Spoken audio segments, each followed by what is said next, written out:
இல்ல இவரு குறிப்பிடுற விஷயம் என்னன்னா, எம்ஜிஆர் அவர்களும், ஜெயலலிதா அவர்களும் அவ்வளவு பெரிய கரிஸ்மேட்டிக் லீடர்ஸே பிரிஞ்சு போனவங்கள இல்ல அவர்களுக்கு எதிராக செயல்பட்டவங்கள அரவணைச்சாங்க. அதுல எனக்கு குழப்பமே இல்ல. எடப்பாடி பழனிசாமி அவர்கள் அரவணைக்க மாட்டாங்க. அதுல எனக்கு குழப்பம். திரு காளிமுத்து அவர்கள் என்னென்ன வார்த்தை எல்லாம் மறைந்த முதலமைச்சர் ஜெயலலிதா அம்மாவை பேசினாங்கன்னு எனக்கு நல்லா தெரியும். நான் பார்த்திருக்கேன். அதெல்லாம் வாயில சொல்ல முடியாது.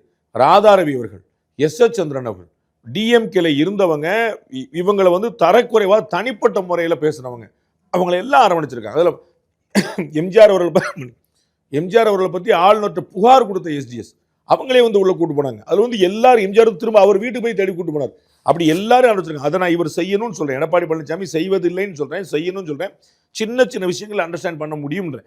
அது அவர் செய்யலைங்கிறது நான் அழுத்தமா பதிவு பண்ண எனக்கு அதுல தயக்க முடியாது. ஆனால் அது ஒட்டுமொத்த கட்சி கிளப்பான என்ன அப்படின்னா, நான் ஒரு தப்பு பண்றேங்க, அதுக்கு மேல நீங்க ஒரு தப்பு பண்ணி நான் பண்ண தப்பு பரவாயில்லாம ஆக்கிறீங்கன்னு சொல்ல வர.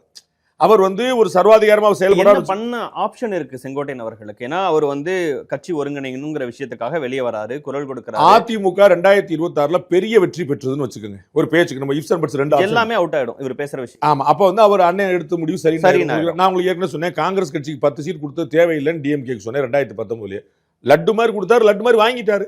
அப்போ வாய்ஸ் டிசிஷன் ஆயிடுச்சு. அப்ப நம்ம வந்து ஒத்துக்குறோம், அது நம்ம குழப்பம். அதே மாதிரி எடப்பாடி பழனிசாமி அதிருப்தியா ஜெயிச்சிட்டார்னு வச்சுக்கோங்க, எல்லாம் சைலண்ட் ஆயிடுச்சு. ஓகேவா?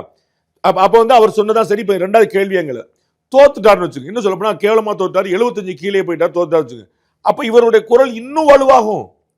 நீங்க செங்கோட்டையன் இல்ல, எடப்பாடி ஓ பன்னீர்செல்வம் இல்ல, வேலுமணி, தங்கமணின்னு பல பேர் பேசுவாங்க. அன்னைக்கு வந்து உண்மையான டெமோக்ரஸி வரும். அப்ப இல்லங்க, அந்த தோல்வி நடக்குதுன்னா, ஒருவேளை தோல்வி ஆகும்னு நினைச்சாங்கன்னா அது வரைக்கும் காத்திருக்கிறதா சரியான விஷயம். தலைமையை ஏற்க தோல்விக்காக காத்திருப்பதல்ல, அதை அப்படி புரிஞ்சுக்க கூடாது. தலைமைக்கு எங்களுக்கு வந்து ஒரு பெரிய ஒரு தலைவர் வந்து எங்களுக்கு பாடமா சொன்னாரு. உள்ள உட்காந்து டிஸ்கஸ் பண்ணுவோம், 10 பேர் முரண்பட்ட கருத்தை சொல்லுவாங்க.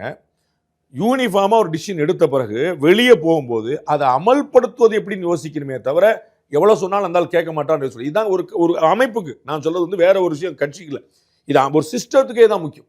ஐ may differ from you, but once decision டேக்கன்னா யூனிஃபார்மா எல்லாரும் வேலை பார்க்கணும். அந்த ஆள் சொன்னாலே கேட்கணும், அது கட்சி கிடையாது.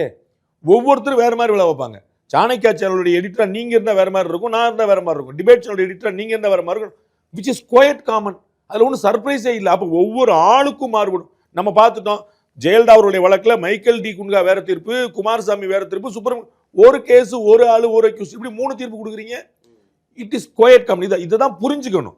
அப்ப நீங்க தோல்விக்காக காத்திருப்பதில்லை, அப்பவும் நாங்க ஜெயிக்க வைப்போம்னு போனா தான் கட்சிக்காரங்க.